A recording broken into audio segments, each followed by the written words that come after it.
సత్య లో మురికి నిండిన ముంబై స్లమ్స్ మనుషుల్ని డిఫరెంట్ యాంగిల్లో తెరకెక్కించాడు. సమాజంలో జరిగిన వాస్తవాలను అద్దంలో చూపించే జర్నలిస్టులాంటివాడు ఫిల్మ్ మేకర్. అది మరింత ఎఫెక్టివ్గా చూపించేందుకు కొంత డ్రామా కలుపుతాడు అని వర్మ అభిప్రాయం. సత్య తరువాత మాఫియా నేపథ్యంలో కంపెనీ డి చిత్రాలు తీశాడు. హాలీవుడ్ గాడ్ ఫాదర్ ట్రయాలజీలా, హాంకాంగ్లో ఇన్ఫెర్నల్ ఎఫైర్స్ ట్రయాలజీలా ఈ 3 సినిమాలను ఇండియన్ సినిమాలో ట్రయాలజీగా విమర్శకులు పేర్కొంటారు. తన సినిమాల్లో పాత్రలకు ఇంటెన్సీని దట్టించి రియలిస్టిక్ కనిపించేట్టు చేయడంలో వర్మ మాస్టర్. వర్మ సినిమాల్లో సెంటిమెంట్ తక్కువ అనుకున్న వాళ్లకు శివ, సత్య, క్షణక్షణం, రంగీలా, గాయం, సర్కార్, రక్తచరిత్ర ఏ సినిమా చూసినా మానవ సంబంధాల తాలూకు భావోద్వేగాలు విస్తృతంగా కనిపిస్తాయి. ఏ పాత్ర ఎంతవరకు మాట్లాడాలి, ఏ షాట్ ఎలా కంపోజ్ చేయాలి, ఏ సీన్ను ఎలా స్టార్ట్ చెయ్యాలి, ఎలా క్లోజ్ చేయాలి, ఏ షాట్ ఏ యాంగిల్లో ఉంటే ఎంత ఎఫెక్ట్ వస్తుంది, ఎక్కడ మ్యూజిక్ ఉంటే ఎక్కడ సైలెన్స్ ఉంటే ఎమోషన్ బిల్డ్ అవుతుంది అన్నది వర్మకే తెలిసిన మాస్టర్ టెక్నిక్. బాడీలోకి బుల్లెట్ దిగినంత లోతుగా, గొంతులోకి గాథ సల్ఫ్యూరిక్ ఆమ్లం జారినంత ఘాటుగా ఉంటాయి వర్మ సినిమాలు. ఆయన ఐడియాలజీతో కనెక్ట్ కాకపోవచ్చు, కానీ చెప్పాలనుకున్న దానిని ఆయన స్క్రీన్ మీద చెప్పే పద్ధతికి ఎవరైనా కన్విన్స్ అవ్వాల్సిందే. వర్మ తన సినిమాల్లో పాటలు స్టోరీ కంటిన్యూటీని డిస్టర్బ్ చేస్తాయని ఫీలైనప్పుడు కథలో వాటిని బలవంతంగా చొప్పించడానికి ప్రయత్నించలేదు. కొన్ని సందర్భాల్లో సాంగ్స్ను స్టోరీని ముందుకు తీసుకువెళ్లే ఇన్స్ట్రుమెంట్గా వాడుకున్నాడు. వర్మ తన చుట్టూ జరుగుతున్న పరిణామాల్ని చాలా నిశ్శబ్దంగా గమనిస్తాడు. అయితే అంత సులభంగా తన అభిప్రాయాలను బయటికి వెల్లడించడు. తను చెప్పాలనుకున్న ప్రతి భావాన్ని తన సినిమా ద్వారా బాహ్య ప్రపంచానికి కమ్యూనికేట్ చేస్తాడు. యోగిలా తన పని తాను చేసుకుంటూ పోతూ ఆ నిశ్శబ్దంలోంచి ప్రపంచాన్ని తన వైపుకు ఆకర్షించేలా చేస్తాడు. శరీరంలోని అణువణువును ఉత్తేజం చేసే రక్తప్రసరణ వ్యవస్థను ఆవిష్కరించిన విలియం హార్వేలా, ఒకదానికొకటి అనుసంధానమైన ఫిల్మ్ ఇండస్ట్రీలో అన్ని క్రాఫ్ట్స్ను తన ఆలోచనలతో ఇన్స్పైర్ చేసిన dynamic film maker Varma. Hollywood సినిమాకు ఆల్ఫ్రెడ్ హిచ్కాక్లా, జపనీస్ సినిమాకు అకిరా కురసోవా, ఇటాలియన్ సినిమాకు విక్టోరియా డిసికా, ఇండియన్ సినిమాకు ఎక్స్పెరిమెంటల్ టచ్ ఇచ్చిన ఫిల్మ్ మేకర్ రామ్ గోపాల్ వర్మ. తన 20 ఏళ్ల కెరీర్లో ఇండియన్ సినిమాకు వర్మ ఏం చేశాడని ప్రశ్నిస్తే, ఇది రాంగోపాల్ వర్మ చిత్రం అనే ఒక బ్రాండ్ వేసుకున్నాడు. ఫిల్మ్ మేకింగ్ బేసిక్స్ను షేక్ చేశాడు. కొత్త ప్రిన్సిపుల్స్ని, పారామీటర్స్ని డిఫైన్ చేశాడు. అప్పటిదాకా కంటెంట్ సెంటర్ పాయింట్గా కదులుతున్న సినిమా మీడియాలో తో ప్రయోగాలు చేశాడు. కథ కాదు కథనం, ఏం చెబుతున్నాం అన్నది కాదు ఎలా చెబుతున్నామన్నది ప్రధానమని ప్రూవ్ చేశాడు. తన ముందు వరకు వెండితెరపై మధ్యతరగతి కుటుంబ సంక్షోభాలు, ఫ్యూడల్ సంఘర్షణలు రాజ్యమేలుతున్నప్పుడు మారిన పరిస్థితులపై ఫోకస్ చేశాడు. బిగినింగ్, మిడిల్, ఎండ్కు తన సొంత డెఫినేషన్స్ ఇచ్చాడు. ఫిల్మ్ ఎకనమిక్స్కు, ఫిల్మ్ సోషియాలజీకి కొన్ని కొత్త చాప్టర్స్ జత చేశాడు. సినిమా అనే ఒక సైన్స్ ఫండమెంటల్స్లో మౌలిక మార్పులు తీసుకొచ్చిన సెల్యులాయిడ్ సైంటిస్ట్ వర్మ. రామ్ గోపాల్ వర్మ తన బ్రాండ్ను లేక ఐడెంటిటీని ప్రమోట్ చేసుకునే ప్రాసెస్లో తన ఆలోచనలను, భావాలను మొత్తంగా వ్యక్తిత్వాన్ని డిజైన్ చేసుకున్నట్టుగా కనిపిస్తుంది. పార్టీలతో, ఫంక్షన్లతో హడావుడిగా ఉండే సినీ ప్రపంచంలో తానొక యూనిక్ ఇండివిడ్యువల్గా కనిపించడానికి వ్యూహాత్మక ప్రణాళికను రూపొందించుకున్నట్టు అర్థమవుతుంది. ప్రతి శుక్రవారం థియేటర్లో తన సినిమా ఒకటి రిలీజ్ అవ్వాలని ఫ్యాక్టరీ ని స్థాపించిన వర్మ చివరకు తనే ఓ ఫ్యాక్టరీగా మారాడు. నిరంతరం ఏదో ఆలోచనలో తనమునకలయ్యే వర్మ బుర్రలోకి తొంగిచూస్తే అదొక మండుతున్న ఆలోచన కొలిమిలా కనిపిస్తుంది. చిన్న మెదడులో అయన్ ర్యాండ్ని, పెద్ద మెదడులో ఫ్రాన్సిస్ ఫోర్డ్ కొప్పోలాని మోస్తూ తిరుగుతున్న క్రియేటివ్ జీనియస్లా కనిపిస్తాడు.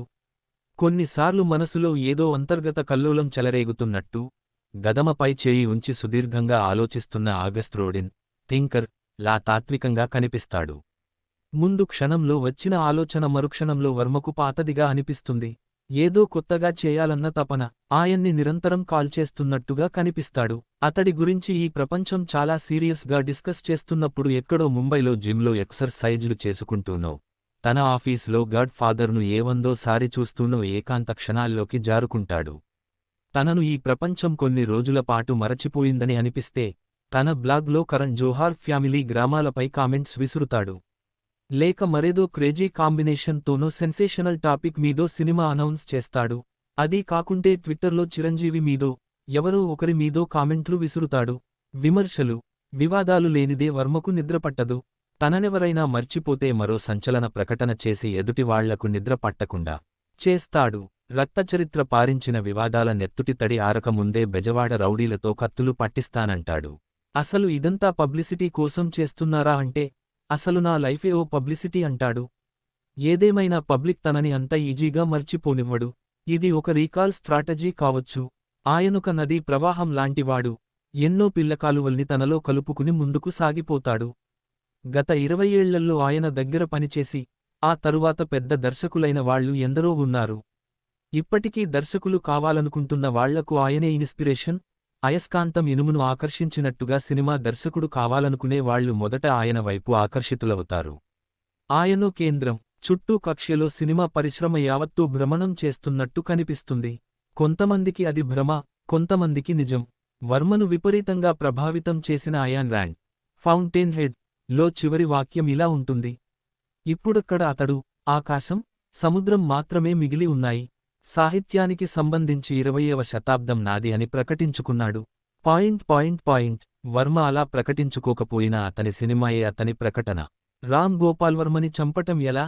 అవిర్నేని భాను, ఒక దురభిమాన అభిమాని, గోవిందా గోవిందా వంటి చిత్రాన్ని తెలుగు ప్రేక్షకుల మీదకి వదిలి బ్రహ్మహత్యా పాతకాన్ని మించి పాపాన్ని మూటకట్టుకున్న రామ్ గోపాల్ వర్మని ఆ ఏడుకొండలవాడు ఎందుకు క్షమించి వదిలేశాడో అన్నది నాకు మొదట బోధపడలేదు. హిందూ మతం మీద కొద్దిపాటి అవగాహన ఏర్పరుచుకున్న తర్వాత నాకు తెలిసిన విషయానికి ఏమిటంటే, దుష్ట సంహారం అనేది ఆ పరమేశ్వరుని బాధ్యత అని. శివ, భగవానుడు వర్మను ఎందుకు క్షమించి వదిలిపెట్టాడో పాఠకులకు ప్రత్యేకించి చెప్పనవసరం లేదు. అయితే శివ 2006 చూసిన తర్వాత ఆ పరమేశ్వరుడు వర్మని ఎందుకు భస్మం చేయలేదన్నది మరొక చిక్కు ప్రశ్న. బహుశా గోవిందా గోవిందాను మించిన పాపం చేసినందుకు కించిత్ సంతోషించి లోక రక్షకుడైన విష్ణుమూర్తి ఈసారి వర్మను కాపాడి ఉండవచ్చు. దేవుళ్ల మాట అటుంచి, ఈ మన తెలుగు సినిమా పరిశ్రమలోనే వర్మని అంతం చేయాలన్న మీమాంస చాలా మందిలో ఉండే అవకాశాలు పుష్కలం. రక్తచరిత్ర సినిమాలో పరిటాల రవిని బట్టతలతో చూపించలేదని సూరి అనుచరులు కావచ్చు. సూరిని చక్కటి దేహదారుఢ్యంతో చూపించినందుకు రవి అనుయాయులు కావచ్చు. రక్తచరిత్ర లో ఒకానొక ఫోటోలో గుండు కొట్టించబడిన అజ్ఞాత వ్యక్తి తమ ఆరాధ్య హీరో అన్న అనుమానంతో మరికొంతమంది కావచ్చు. మన తెలుగు ప్రజల విశాల దృక్పథం దృష్ట్యా కారణాలు మరింత హాస్యాస్పదంగా ఉండవచ్చు. ఇంకా చెప్పాలంటే కథ, స్క్రీన్ప్లే, దర్శకత్వం అప్పల్రాజు. చిత్రంలో తెలుగు దర్శకుల మీద ఉన్న విమర్శనాత్మకమైన పాటలో ప్రస్తావించబడి తీవ్ర మనస్తాపానికి గురైన సదరు తెలుగు సినిమా దర్శకుడు కావచ్చు, లేదా ఆ పాటలో ప్రస్తావనకి నొచ్చుకోక ఆత్మన్యూనత భావంతో కృంగిపోయిన మరొకరు కావచ్చు. వీటన్నిటినీ మించి అగ్గి చిత్రదర్శన భాగ్యం కలిగిన ప్రతి సగటు ప్రేక్షకుడి మొట్టమొదటి ఆలోచన వర్మ సంహారమే.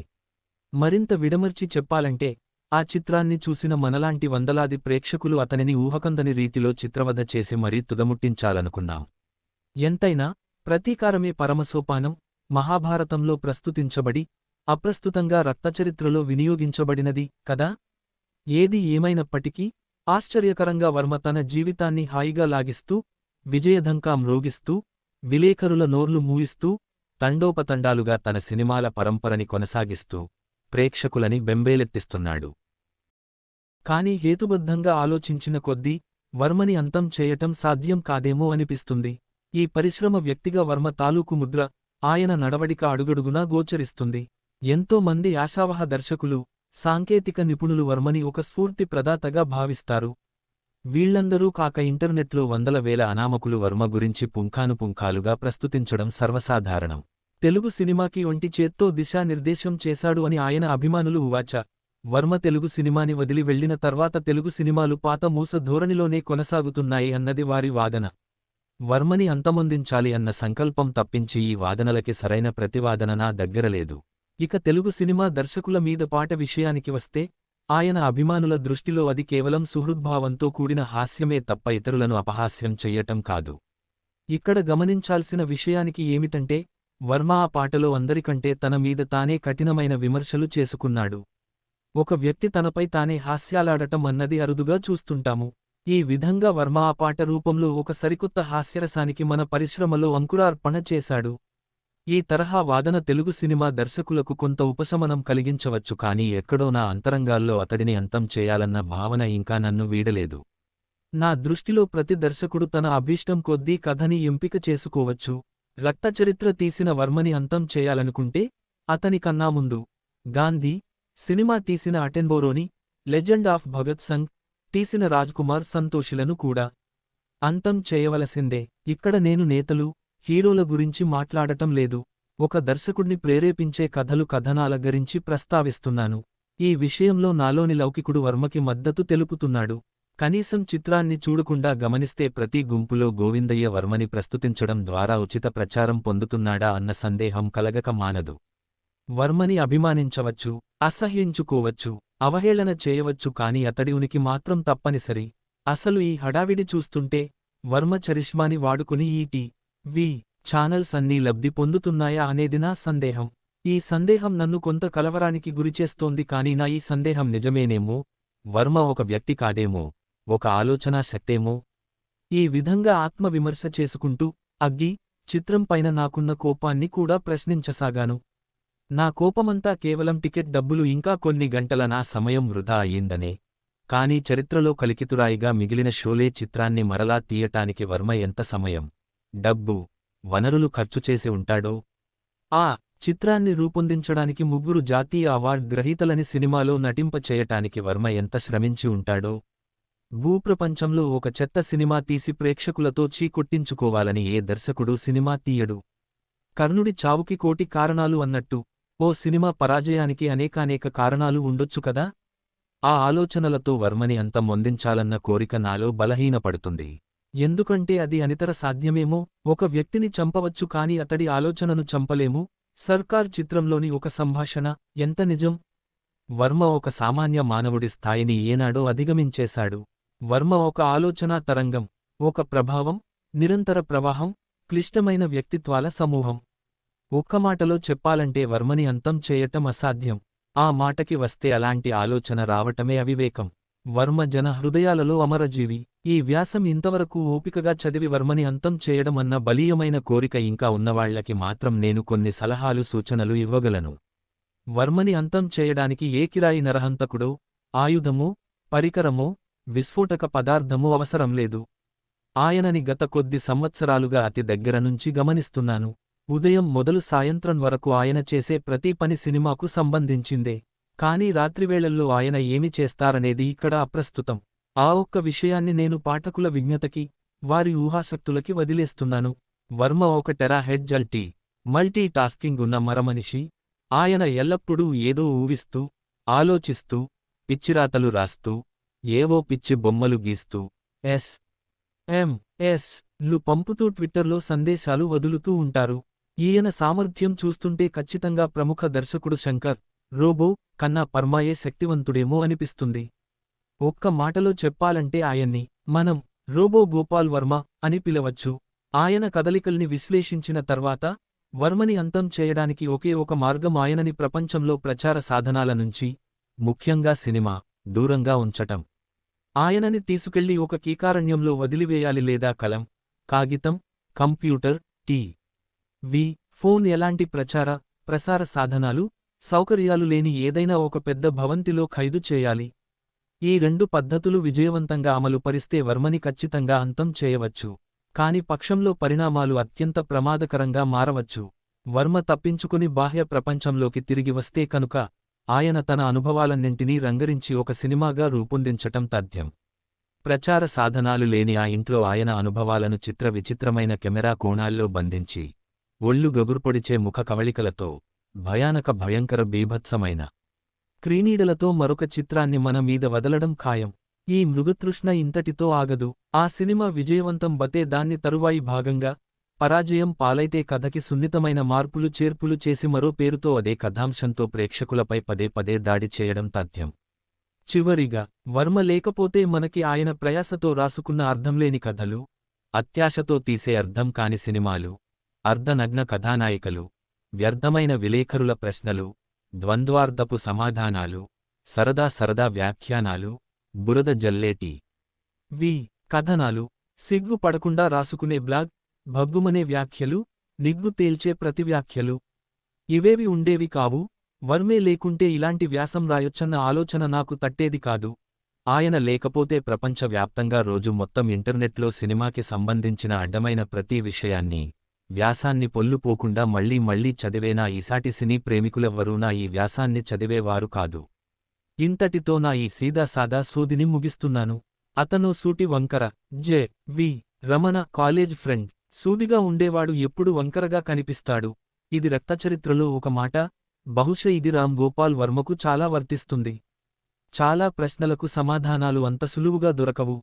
కాని తెలియని విషయాలు తెలిసినట్టుగా ప్రవర్తిస్తుంటాము. తెలియని విషయాలు తెలియవని, తెలిసిన విషయాలు ఎందుకు తెలుసునని అనుకుంటాడోనని విశ్లేషణాత్మకమైన వివరణ ఇవ్వగల వ్యక్తి రామ్ గోపాల్ వర్మ. అతడిది ఒక భిన్నమైన మనస్తత్వము. నేను అతనిని సిద్ధార్థ ఇంజనీరింగ్ కాలేజీ, విజయవాడలో చేరిన మొట్టమొదటి రోజే కలిశాను. అతను నాకంటే ఒక సంవత్సరము సీనియర్. నేను హాస్టల్లో చేరిన రోజే అతను నా రూంకు వచ్చి ర్యాగింగ్ విషయంలో తీసుకోవలసిన జాగ్రత్తలు చెప్పాడు. కొన్ని నెలల తరువాత అతను మంచి కరాటే ఫైటర్ అని తెలుసుకున్నాను. అతను రోజూ కసరత్తు చేసేవాడు. కాని ఒక చిన్న గొడవ మినహా ఎప్పుడు ఎవరిని కొట్టిన సందర్భము గుర్తులేదు. అతని గురించి నాకు ఆసక్తి కలిగించిన విషయానికి ఏమిటంటే వీధి గొడవల్లో పాల్గొనే వ్యక్తి పుస్తకాలు చదవడం, విశ్లేషించడం. ఇది ఒక అరుదైన కాంబినేషన్ అని నాకనిపించేది. నేను, రామ్ గోపాల్ వర్మ మరియు ఇంకా కొందరు మిత్రులు కలిసి విజయవాడలోని కామయ్యతోపులో ఒక ఇంట్లో ఉండేవాళ్లం. ఇందులో సత్యేంద్ర ఒకడు. మాకెవ్వరికి ఇంజనీరింగ్ చదువు పట్ల ఎంత మాత్రమూ ఆసక్తి ఉండేది కాదు. ఎప్పుడూ కబుర్లు, సినిమాలు మరియు ఏవేవో విషయాలు చర్చించేవాళ్లము. సత్యేంద్ర ఒక పెద్ద మేధావి. అతని పట్ల అందరికీ ఒక రకమైన గౌరవము, కొంత ఈర్ష్య ఉండేది. అతడు ఎప్పుడు పుస్తకపఠనములో మునిగి తేలుతూ ఉండేవాడు. అతని ఊహాజనకమైన ప్రశ్నలు మంచి చర్చలకు దారితీసేవి. అయితే రామ్ గోపాల్ వర్మ మటుకు చాలా ప్రాక్టికల్గా ఉండేవాడు. తత్వములో గాని, తర్కములో గాని మరీ విపరీత ధోరణిలోనికి వెళ్లకుండా, తను గ్రహించిన సత్యాన్ని తన చుట్టూ ఉన్న వ్యక్తులకి గాని, పరిసరాలకి గాని అప్లై చేసేవాడు. అతను ఎప్పుడూ చిన్న విషయాలు గాని, రొటీన్గా జరిగే విషయాల గురించి కాని ఆసక్తి చూపేవాడు కాదు. బహుశా అందుకేనేమో ఫ్యామిలీ సెంటిమెంట్స్ గిట్టవు, భగవంతుని మీద నమ్మకం లేదు. రంగనాయకమ్మ రాసిన రామాయణ విశ్వవృక్షము అతనికి చాలా నచ్చిన పుస్తకం. అందులోని విషయాలు తరచూ